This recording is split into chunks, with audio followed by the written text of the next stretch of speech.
Next colour అండి green colour, bottle green, dark bottle green colour, bottle green మీద pink and maroon combination. Next colour royal blue.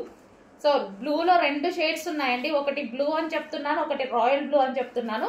Check చేసి order చేయండి. ఇది వచ్చేసి royal blue, royal blue colour mention చేయండి, royal blue.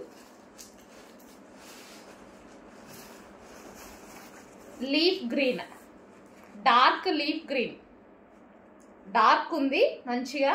Leaf green మీకు కనిపిస్తున్న కలరే కొంచెం డార్క్ ఉంటుంది. ఇంకా leaf green. Next colour maroon, maroon, dark maroon. మీకు కనిపించేదానికన్నా ఇంకొంచెం డార్క్ ఉంటుంది, డార్క్ మరూన్. నెక్ కూడా ఈ విధంగా బ్రాడ్గా తీసుకొని చేపించానండి నీట్గా. Dark maroon.